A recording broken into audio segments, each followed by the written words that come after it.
Now we will begin the first panel, and that is going to be moderated by my friend and colleague, Diana Arango. Diana is a senior research scientist in the Global Women's Institute. You can find her bio in the folders. Please, Diana.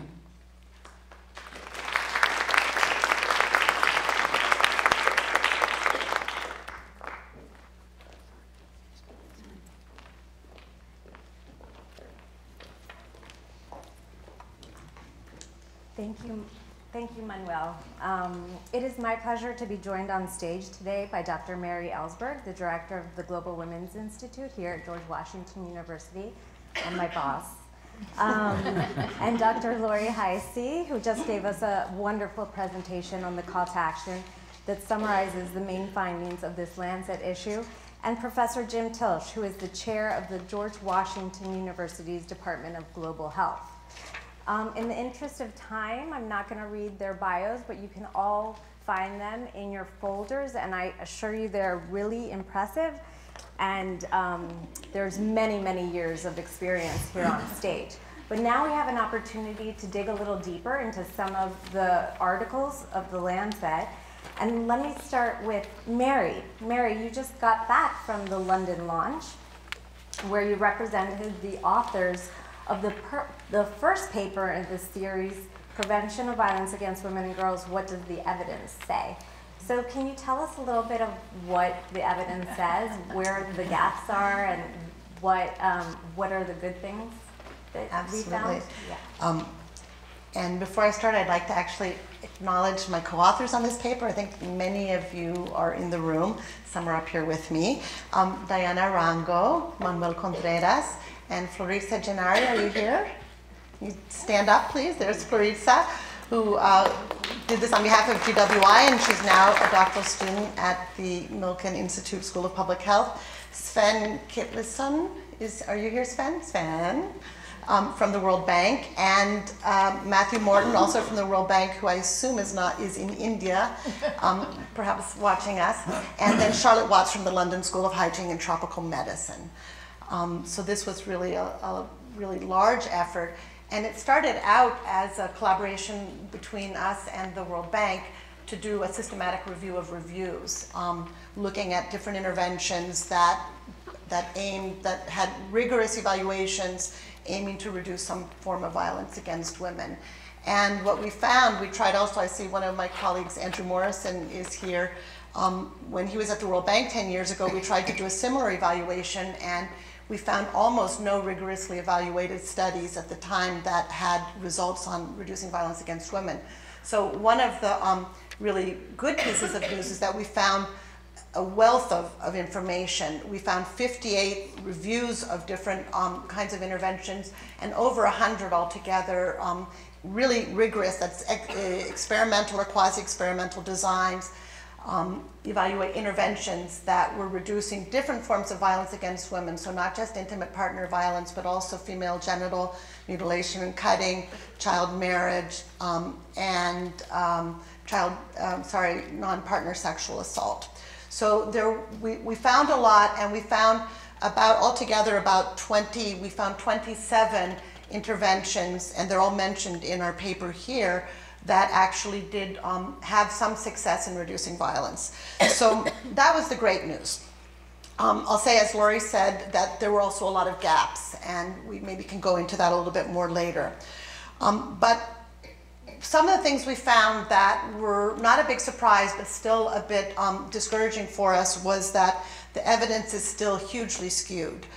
First of all, towards high-income countries. So we found that 80% of all the interventions that had been rigorously studied came from only 6 countries, and most of them were in the United States and Canada. So those are countries that represent 6% of the world's population. So when you think about that, and actually a very large percentage of those being studied were either perpetrators, so these are batterers interventions, so perpetrators of violence, or college students, which are one of the most overstudied groups of demographics in the world. So, when you think about how does that apply to interventions that we might be trying to do in low and middle income countries, obviously there's a lot to be desired there.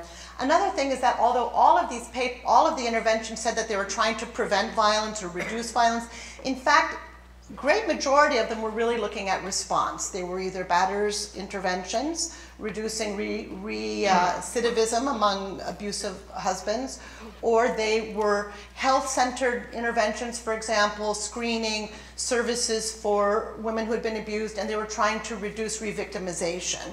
So that's what we would call secondary prevention in the public health field. So not that these are unimportant, but there were very few studies, particularly in high-income countries, that were actually looking at primary prevention. And that's why we're so excited today that we have Amy and Lori and Rajiv talking later on about the primary prevention.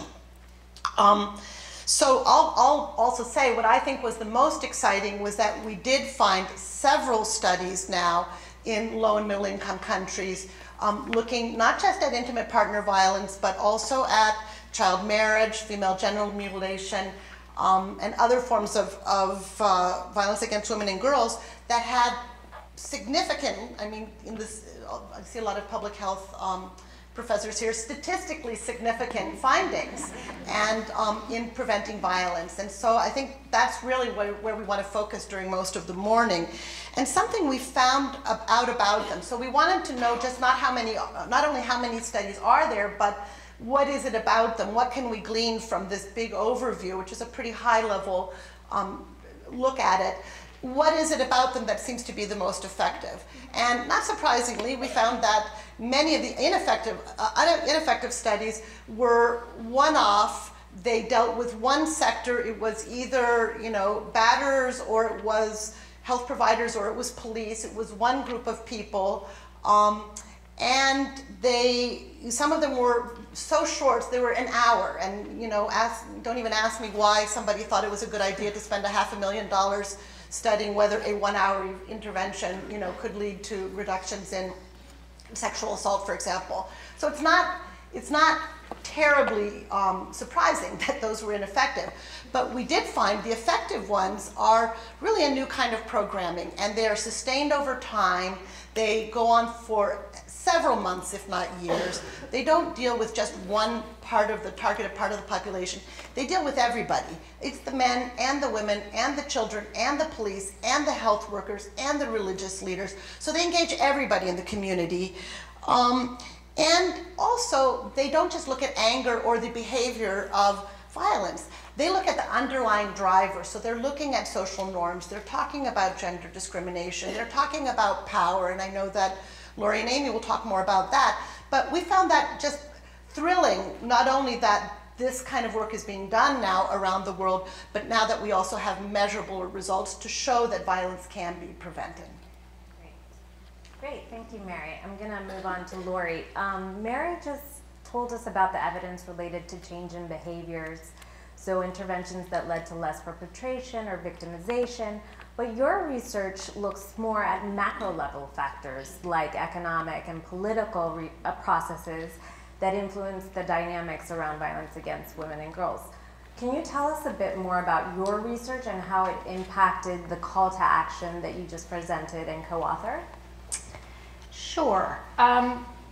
Actually, what I have been focusing on, and sort of what it's intrigued me for quite a few years, is that huge difference that I mentioned in terms of levels of violence in different settings around the world. And so if you look across countries and you look at the prevalence of, let's say, partner violence in the last 12 months, you see these hugely different levels.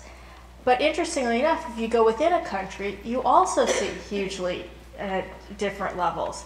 And if you go within a city, you also see hugely different levels by neighborhood. And in fact, if you actually plot that, you see almost like a nice normal curve, right? So you see some place, you have the average, and then you have some countries that are out here and some countries out here.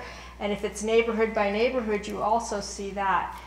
And one of the things about primary prevention, and one of the insights has been, how can we actually shift those curves So that rather than trying to save or influence one person at a time, we're actually shifting entire levels of violence in different settings. And so in order to do that work, we have to really start to understand, well, what are the drivers? What are the predictors of a place that is high violence versus low violence, right? So we've been looking at that both at a neighborhood level or community level, as well as at the really big macro level. Because one of the advantages of macro level, and what I mean by that is sort of, you know, country level or district level factors, is that if you're a policymaker and you have a lever that you can tweak at that level that's actually going to influence overall levels of violence, you've got something that you can really use. So what we were doing is, up until recently, we couldn't actually do this work, because in order to do that, you have to have prevalence data, or you have to have outcomes in a huge variety of settings, right? And if you really only have, you know, 4 countries, you can't really do an analysis that will tell you anything. But we now have violence prevalence data in 88 different low and middle income countries. And that gives us the beginning of an evidence base that allows us to interrogate this. And I was really interested first in looking at this issue of gender and gender inequality, because there has been, I think, a shift away in the academic literature away from seeing gender as particularly relevant to the etiology of abuse. And so I wanted to test whether or not actually differences in women's status, differences in inequalities between men and women, did it predict these different levels that we saw both at a country level and at a community level. So what I did was use a variety of different data sets that are available and looked at things. So as a measure of women's status, it would be things like the proportion of women who have completed secondary education, the proportion of women who were married below age 15, things that I think would be good stand-ins or proxies for the concept of women's status. Gender inequality would be looking at things where there might be discriminatory patterns in laws. So is there discrimination or differences in the rights that women have under family law than than men, for example? And then also looking at norms. So norms related to both the acceptability of wife beating or partner violence, as well as norms around male authority over female behavior. And what you see when you do that analysis is that actually everything is exactly predictive in the way that you would suspect. So those settings that have higher rates of female employment, those settings that have higher rates of female education have lower rates of violence. You also see that the factors that come out as the most important seem to be the norms. So they seem to be one of the strongest drivers. And the second is discriminatory patterns in ownership rights and in family law. So when I say ownership rights, that means things like women's access to property, women's access to banking services and the like, and women's access to land. I mean, property and land and non-land property, as well as banking. And so what this starts to suggest to us is where we could potentially use policy-based levers in order to try to create an environment that would push down the level of violence across the board rather than trying to deal with individual women. Okay, well, Jim, let's move on to you. This Lancet series and the work it summarizes presents a mounting body of evidence on how violence against women and girls affects families and children, and also pregnant women in particular. So, from your perspective, what are the actions that maternal and child health practitioners and researchers should take to integrate these issues into their work? A great question. At first, I'd like to actually congratulate Lancet on finally getting around to this topic in one of their series. The Lancet has been a pioneer as a journal in developing these kinds of series, and actually the first one that they did was a child health series, way back in about 2003 is the first child health series. It's nice to see that they actually get into some other important issues as well in this process. I think the maternal and child health community has basically been absent in the discussion about violence against women and girls, not because of lack of interest, but because of a focus on immediate interventions that actually make a large impact. I think that's changing, and I think much of the review that Mary did that identified the kinds of interventions for violence prevention actually is marrying and pairing very nicely now with a bunch of the new research that's coming out in the maternal and child health arena around the role of women's groups and community-based intervention strategies. Now, one of the limitations of those strategies in the past has been that we've only looked at outcomes on the maternal, neonatal, and child health side, right? So we've only looked at maternal mortality, serious morbidity. We've only looked at neonatal mortality or child mortality and things like that that are associated with these kinds of interventions.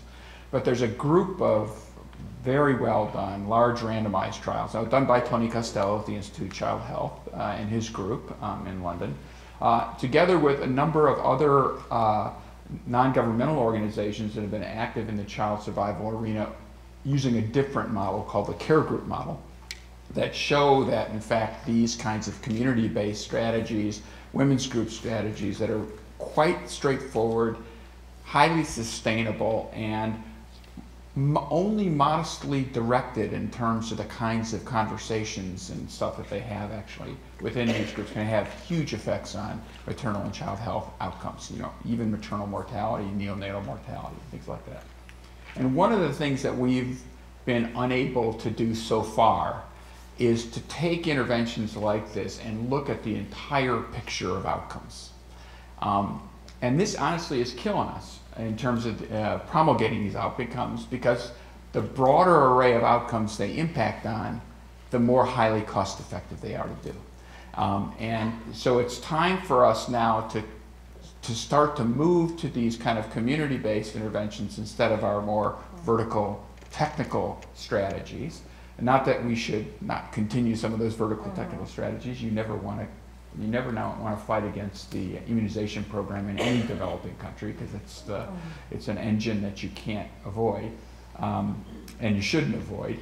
But I think one of the things we need to do is broaden the scope of the outcomes that we're actually looking at, the topics that we look at, so we can actually make the case that, in fact, these kinds of interventions, not only are they incredibly sustainable, but they actually have huge cost effectiveness ratios relative to many of the other kinds of things that we're doing.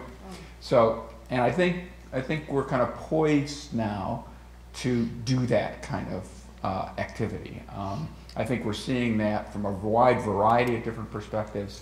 I'm fairly active in the area of indoor air pollution, and much of the indoor air pollution focus and health is on effects on women and children and indoor solutions, and clearly that is also another one of these kind of topics and problems that has enormous opportunity for a broader base of outcome assessments, whether it's chronic disease morbidity in adults or whether it's intimate partner violence issues within the household, things like that.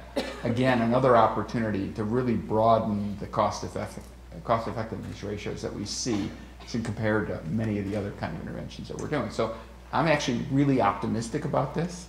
I think I think the evidence base is really not strong enough yet. I think we need a series of large randomized trials to make this case for these kind of broad-based strategies. But I think we're poised to get further along in that process very soon. Great. I have a couple follow-up questions for you on that, because you mentioned cost effectiveness, but I'm thinking in low and middle income settings, sometimes health systems have difficulty just meeting the basic needs of communities. And so is it really realistic to think that violence against women and girls can be addressed through the health sector in low and middle income settings? Absolutely. And why? Absolutely. And it's precisely because of this cost effectiveness perspective that in fact the impact on violence against women and girls is going to be so important. I mean, I think Lynn talked about the transgenerational effects. Violence and the impact of violence in families is not the only thing that's transgenerational now, and the maternal and child health community is kind of confronting the issues related to malnutrition, undernutrition in terms of the cycle of the generational cycle and how we have to try to break those intergenerational cycles. So to me, all this, people talk about the big convergence of communities around global health. What they really mean is that we're all moving away from infectious disease and perinatal disorders to chronic disease, but in fact, to me, this is a much bigger convergence that's actually happening around opportunities for intervention that actually have a broad impact across a wide variety of outcomes. So each one of you mentioned that there's still a lot to do in terms of building the evidence. Mary said that there's much more than when she looked at 10 years ago, but there's still significant gaps. So this question is for all of you. Where would you invest in building the evidence? What gaps would you seek to address first, and what are your recommendations in general on building the evidence on violence against women and girls, and what works to prevent and respond to it? Well, I'll build on what Lori said, and I won't repeat the piece about the gaps in prevalence because she already said it. We really need those data. There's two other areas that I think are important, and one of them we've also done a lot of good work. And I was thinking, Jim, as you were speaking, part of the reason that we're able to talk about the links and make the case for addressing violence against women in maternal child programs is because over the last 15 years, there's been a lot of work in showing how domestic violence, for example, leads to low birth weight, leads to child and infant mortality.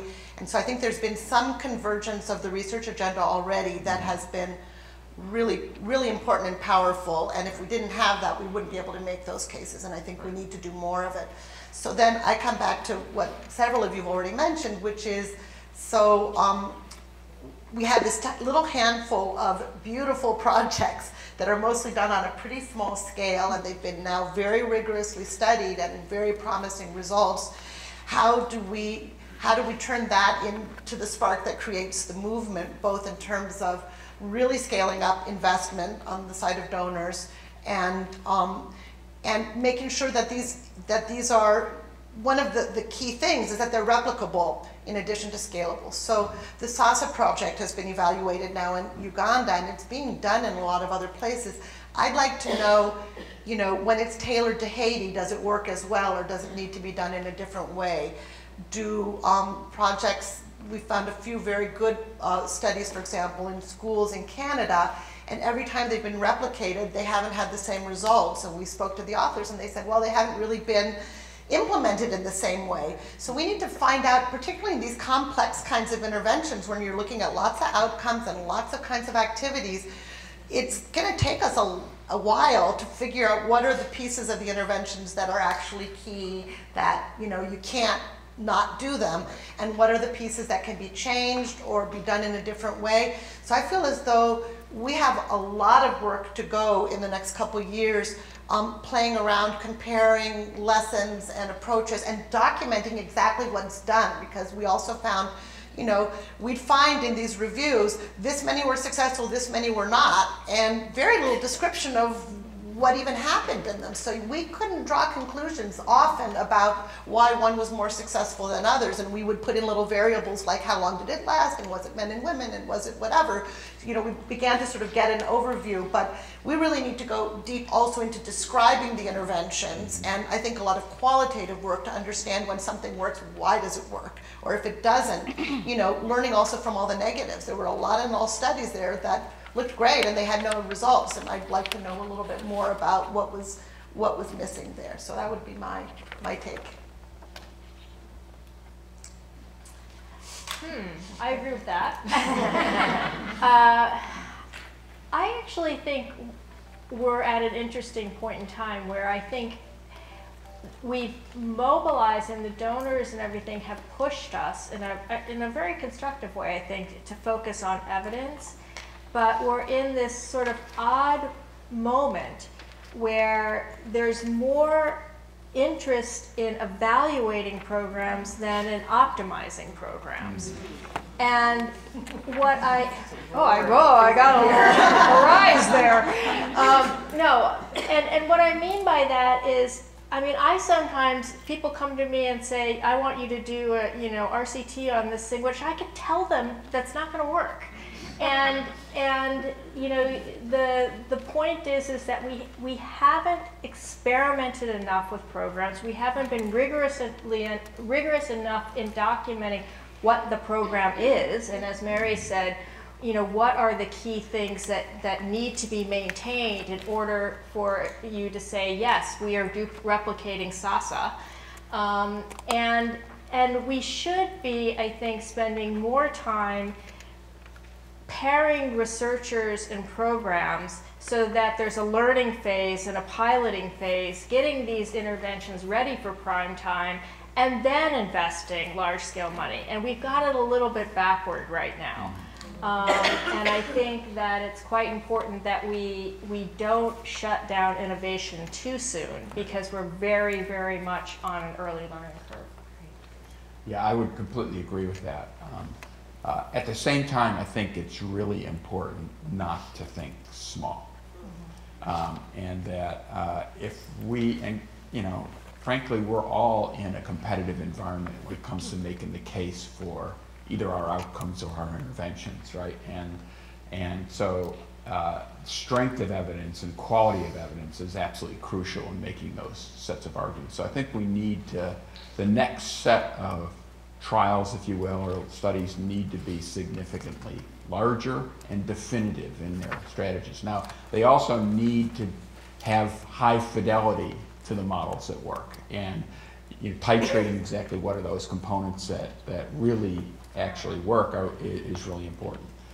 The other thing I'd say, though, is we should be expecting heterogeneity in response.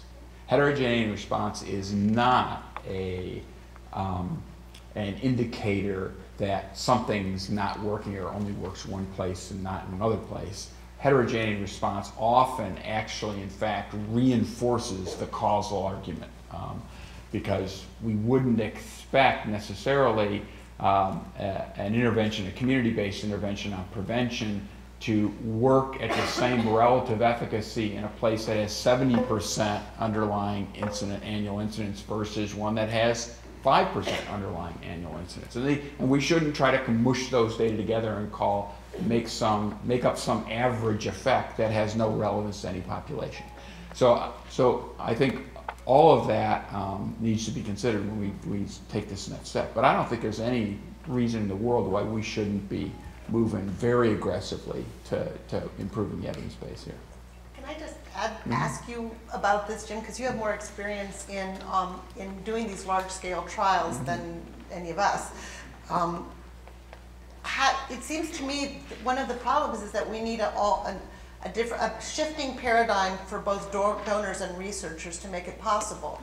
I mean, because the funding almost always comes through its HIV funding, or it's child survival funding, or it's maternal mortality or family planning, and we've kind of gotten very adept at saying, well, we think SASA will really improve not just HIV, but it's going to be good for child survival. I mean, we can kind of fit our square peg into whatever round hole, but it's actually not a perfect fit. Right. And how do we get donors to actually be, when they're so compartmentalized and they have outcomes that are specific to, these different areas, how do we get them to understand that a big, messy, trial with lots of different outcomes is potentially going to save money? And the same problem with the trials is that I have so many colleagues who have found there have been lots of different really interesting outcomes from their interventions, but they're only allowed to use one or two. Right. it's stupid, but it's we've all seen it happen, you know. Yeah. So it has to be reducing violence, for example, and the impact on depression or whatever else doesn't count, and it ends up being a negative trial. We have several negative trials just because they were forced to use in a straitjacket. So, you know, what do you do with that? Yeah, you know, I wish I knew the answer to that, because I'd be doing a much larger set of trials right now. But I think it's part of the advocacy effort, and I think the advocacy community that we partner with needs to be advocates for the research as well in a broad spectrum. But to me, the leverage point here is cost effectiveness, and that's the way I think we can really leverage it and try to bring those silos, those donor silos, together so that they actually can talk to each other. Or we can build relationships with particular subgroups of organizations whose job is to reach out across multiple agencies. So, for example, the Fogarty Center in NIH, which actually engages all the other more disease or topic-specific institutes in issues related to international health. So I think that's the strategy you got to go. But on the advocacy, we need advocates that will actually make that case at very high levels in these organizations. Great, thank you. Well, this has been a great conversation, but I'm sure the audience has many questions, so I'm going to open it up to your questions. So just please raise your hand and a mic will come to you. I'm going to take 3 questions for the panelists and we can get started. So who has the first question? Please introduce yourself and try to keep the questions as succinct as possible. Thanks for magnificent work. This is Jill Gay, What Works Association, which is different than What Works Violence. And my question is related to HIV.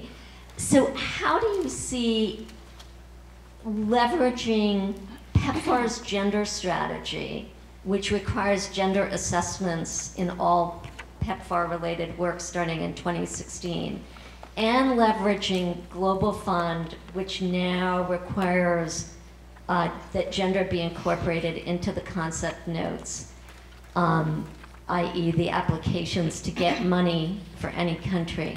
How do you see leveraging that to forward the issues within the call of action? And the question is really for all of you. Thank you. Yes, go ahead. Hi, my name is Mindy Reiser. I've had the opportunity to work in Central Asia and the Caucasus. And I wanted to highlight your comment about policy. There's a lot of work, I don't need to tell you, in economic development and women's economic development. And there certainly is a community of interest in changing laws regarding property, access to credit, and banking. This is pivotal in women's ability to be small entrepreneurs or medium or large size entrepreneurs. And the other, more like a question, is when I was in Kyrgyzstan, I saw some really interesting work in crisis interventions in shelters for abused women. How can they be helped to be more proactive, to have access to more research and opportunities to see best practices? Because many countries have socially engaged women, sometimes they're physicians, sometimes they're teachers, who really want to help others who come to them in crisis. Thank you. Okay, there's a Good morning, my name is Aruna Rao and I'm from Gender at Work. I was really intrigued. I'm over here, Laurie. Yeah, sorry, I was like over here. I was really interested to hear, you know, as part of your call for action, the point about systems, that health system, delivery systems. And one can look at delivery systems in any, you know, different context, whether it's employment in relation to employment or credit or, you know, any other kinds of systems. When you're looking broadly at gender equality, and of course you're, you know, when you look at your framework, you do look broadly at that, and the Gender at Work framework also looks broadly at all these different sectors. And what we do try to focus on is the institutional mechanisms and how they themselves are gender biased. And I'm interested to know from you, all of you, do you see an interest in addressing these sort of institutional barriers to you know, delivering the kinds of outcomes and in your case, particularly health and health outcomes and outcomes related to reducing violence against women? And also, are you seeing more research in this area, whether it is in particular looking at health systems or looking at more broadly at other kinds of delivery systems related to gender equality issues? Thank you. So that's 3 questions. Can I grab Aruna? Sure. Aruna's question, just because I think it leads really, it gives us a really good plug for this afternoon session. Because I think a big question, I think that you do find the fact that we do have all these laws and policies really does show that many governments want to do a better job. They become convinced that this is a problem. And if they're not convinced, they have become aware that, you know, the United Nations thinks that this is a big problem and that they have to address it. And another reason why we need to have indicators in the Sustainable Development Goals around violence, because if you're not measuring it, it doesn't matter.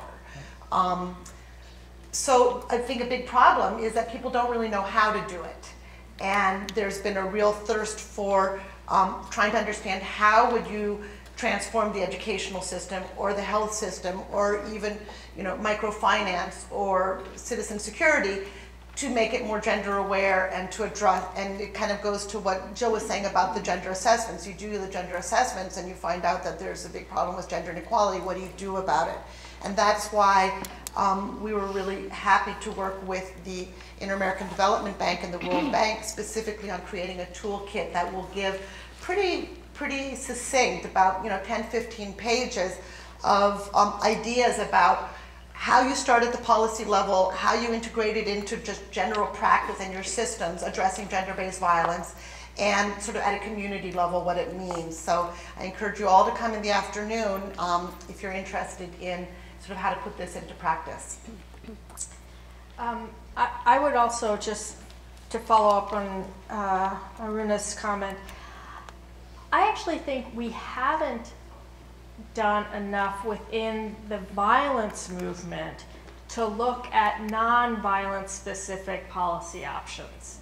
So, the focus of governments around policy and legal reform with respect to violence is always, upping the penalties, criminalizing the activities and the like. And there's a lot of, the evidence about the effectiveness of that is still, quite mixed. And I think that we haven't seen the leaders on this issue around changing, let's say, property laws or work laws is not from the violence movement. And what I would like to see is more cross-movement activism on this, because I actually think if I were going to set a legal reform agenda to reduce violence, I wouldn't necessarily focus on criminal law.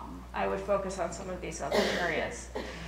And then in terms of, I guess, the HIV question from Jill, I think that, to me, the biggest challenge with respect to the HIV world is trying to help the HIV world better conceptualize what they could be doing on primary prevention. I mean, if you look at where PEPFAR funds are going, once again, they, as is the case with a lot of donor funding, it's really focused on reforming the response of formal institutions. So it might be the health services or the, ensuring that there's post-exposure prophylaxis for rape or whatever.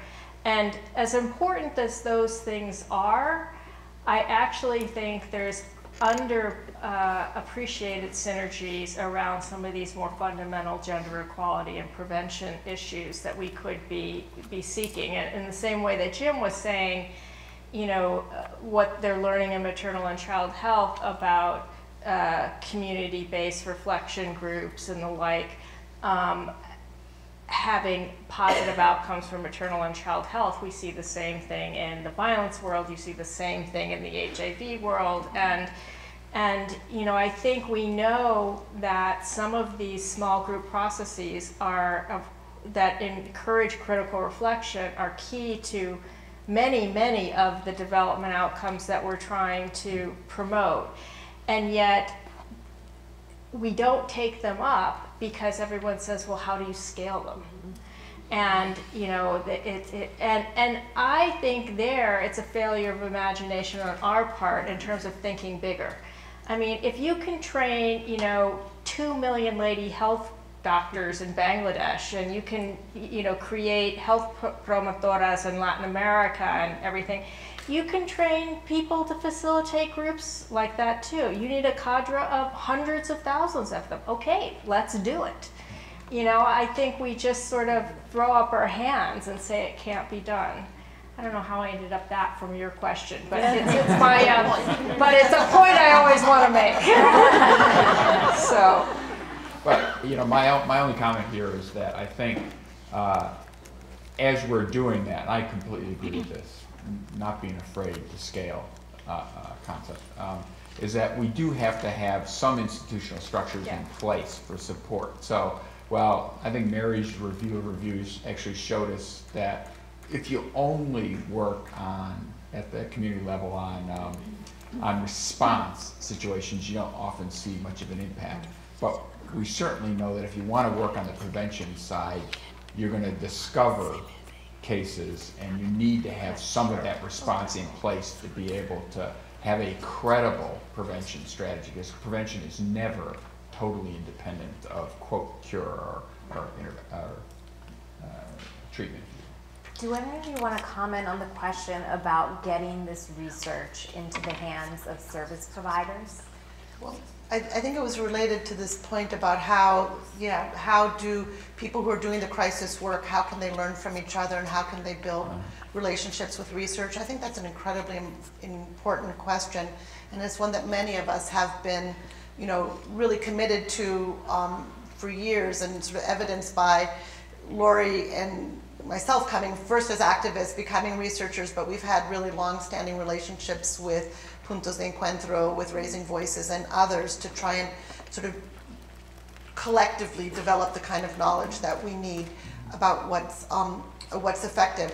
What I think is really important there are networks, and hopefully both Lori and Amy will address this a little bit, but you look at the GBV Prevention Network, they have a research committee there that many of us have also participated in, that does training. They have other committees. It's an opportunity for people from different communities in one country and you know, among countries to be sharing lessons learned and best practices, so everybody doesn't have to invent the wheel. And in Latin America, many of us were involved in a program also with PAHO called Intercambios, which had the same idea, bringing together policymakers, practitioners, and researchers to be really, you know, developing these ideas together and sharing together. And I think that was a really good model that, again, was really hard to get funded. We got some funding and then we lost it. And the fact that it still exists, Intercambios, years after the funding left, I think just shows what a need there was from different partners to have some sort of framework for being able to coordinate. Well, I just want to thank you all for your comments. I think I'm very encouraged by what you shared with us, but there is still a ways to go, but at least we have some evidence to base our next steps on. So thank you to the panelists.